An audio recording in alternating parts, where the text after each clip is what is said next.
You know, I feel like I overuse the word insane in my videos, but oh boy, this one is compiling three absolutely insane trips into one video. So get ready for this mess, because this is honestly the most action-packed video I think I've ever compressed into a short time frame. Anyways, our escapades start on June 18th. We were in Walkerton on this day to catch a CPKC I-165 with not one, but two gray ghosts on it.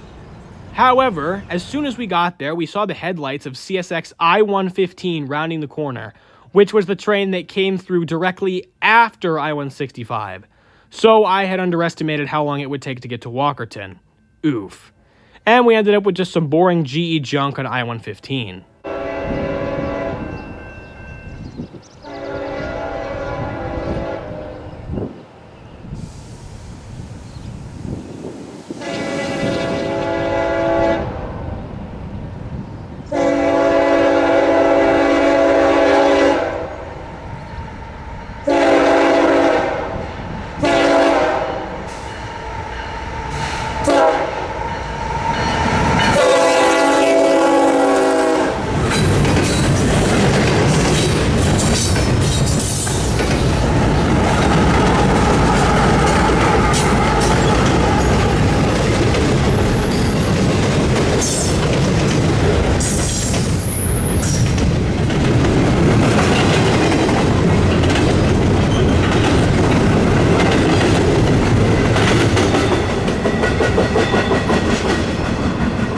After that disappointment, I normally would have left. However, I saw the headlights of a unknown symbol CSX manifest heading eastbound that was meeting with the tail end of I-115.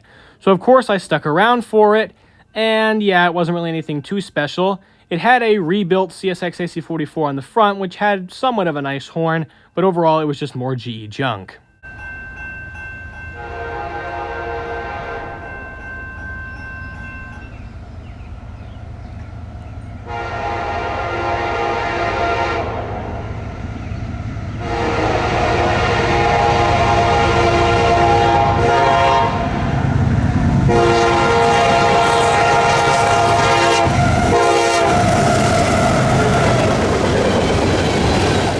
As that manifest passed, we realized that there was a rail-related stop we could make on our way back that would make up for missing the two gray ghosts. The JBC Connecting Shortline Railway in Kingsbury Ordnance Plant. Now, we were not expecting these guys to be moving. They only have two engines and they very rarely operate, and we were just going in there to get two pictures of them sitting at KOP. But as you can see in this footage that's currently on screen, we ended up accidentally pacing them into KOP. And since they were going so slow, we easily beat them to the turnoff to the Kingsbury fishing area and got this shot. I tried to research these two engines to understand them better, but really, I frankly have no idea. All I know is that they're both GP38-2s, and the leading one is wearing a veteran scheme, and the trailing one is wearing what looks to be a patched HLCX or FURX scheme. Also, I gotta point out the goofy horn mounts to the side of the cab on 3030. What kind of spec work is that?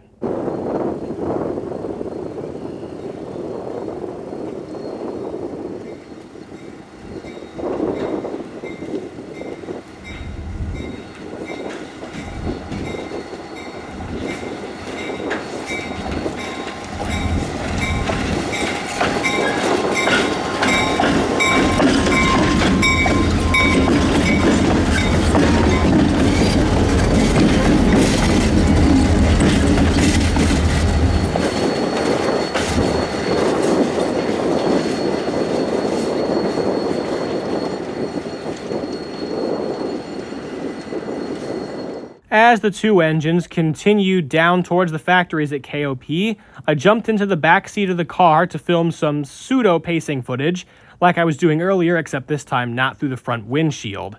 However, they were going so slow, and there were other cars behind us, that eventually we were forced to overtake the two units, as they were stopping so the conductor could get out and set a switch to send them into the factory area at KOP, where these guys do most of their work.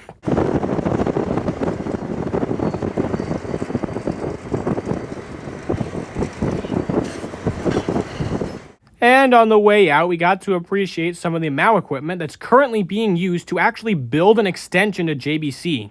They're currently building an extension to connect to the Canadian National-owned grain elevator in Kingsbury, Indiana. There's also these 3 intermodal container cars, which are just sitting here for some reason. Skipping past my trip to Michigan City, as that deserved its own video, as you've probably seen by this point, we are now here at the depot on June 27th to catch an extremely delayed Amtrak Floridian, which was delayed by almost 7 hours on this day, with Amtrak 301, the Day 1 Heritage unit, in the lead. I've caught it leading before, but the shot sucked. As we got there, we were surprised to see a westbound Norfolk Southern intermodal. Nothing had gone by Elkhart, so we were a little shocked to see this, but it was just GE junk, so nothing to write home about.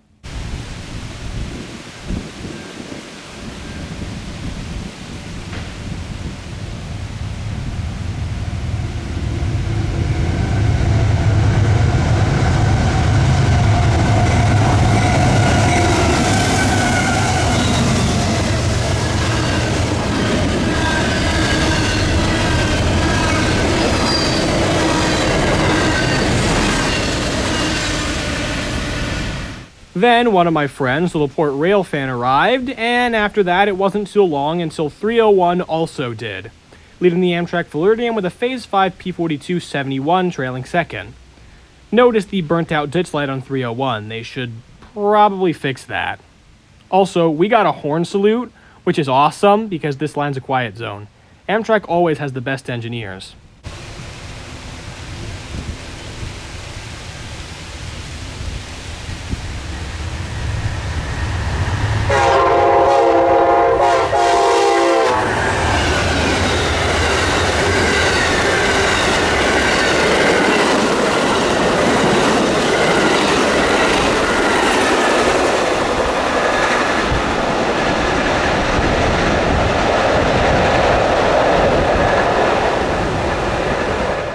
Yeah, you thought those 2 previous trips were insane? Amtrak horn salute and 2 engines you've never heard of before? Awesome. Yeah, no.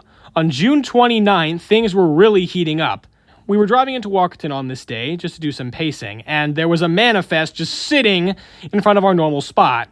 Confused, we went down to investigate, and we ended up at this crossing. And just as we were pulling in, the head end of CSX I-115 cleared, and we got out of the car just in time to see the 2 mid-DPUs, which were GEVOs.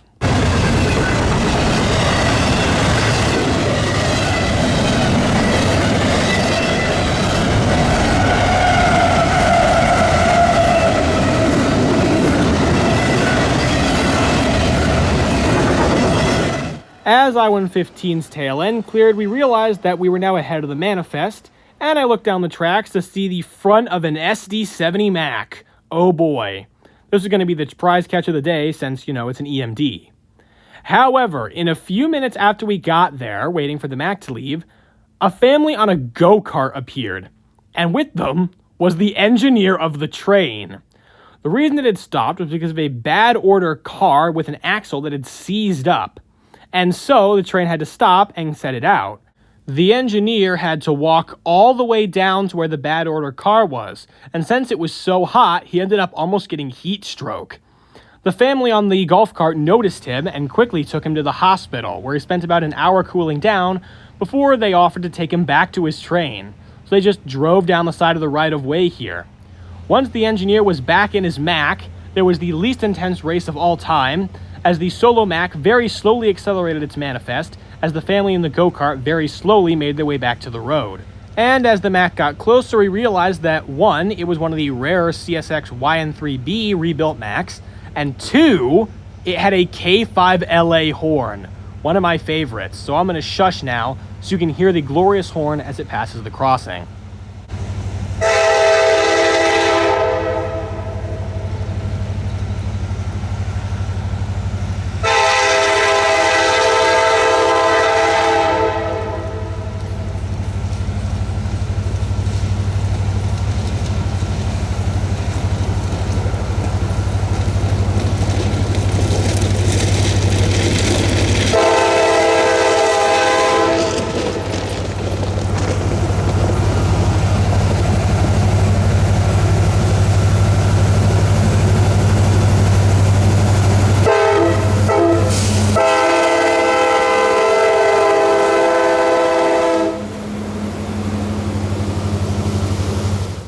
However, since this was a pretty good train, and we knew for a fact that nothing else was going to be running for hours, we decided to attempt chasing this one, which was probably a terrible idea in hindsight because it was an eastbound, and I had never chased an eastbound on this line before.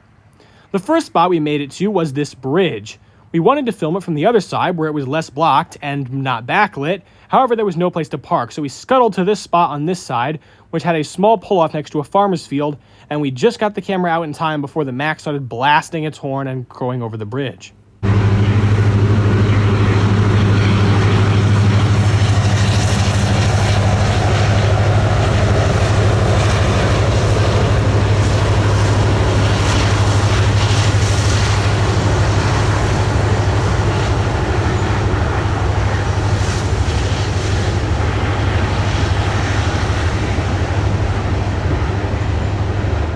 We drove back under the train and back onto the road, where we headed along and got some, as I said before, pseudo-pacing of this Mack. We weren't really trying to pace it since I was on the wrong side of the car and we needed to beat it to the next spot, so this is all the somewhat pacing footage I got. The next spot was another bridge, which we definitely barely beat them to. I didn't even have time to get out of the car.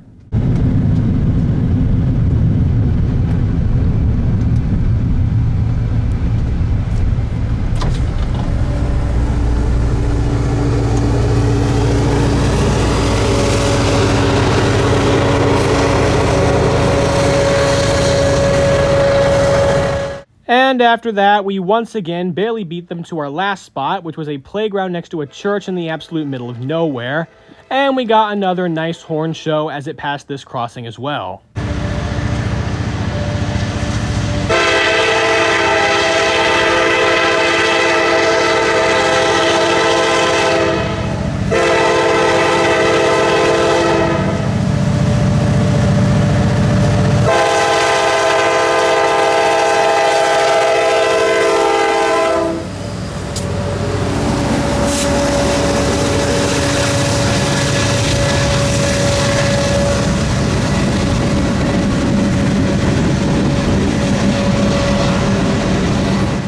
And we decided to end our chase here, and I took some B-roll of the cars passing the playground equipment. We decided to cut it short and not actually film the end of the train because, one, we knew there was no DPU, and two, it was really hot, and I just wanted to go home. And that's the end of this absolutely insane, action-packed video. I hope you enjoyed. Catch those units while you can, especially the ones with the killer horns, and I'll see you in the next video.